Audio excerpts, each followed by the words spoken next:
Our customer cut her hand at her car door and she damaged her ring. Before I do anything, I check the ring for any cracks on the band.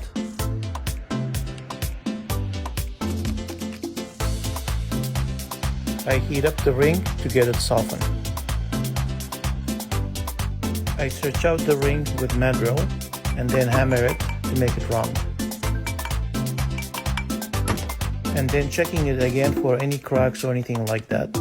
And check for the stones as well to make sure they're not loose. And it's time to set the center stone.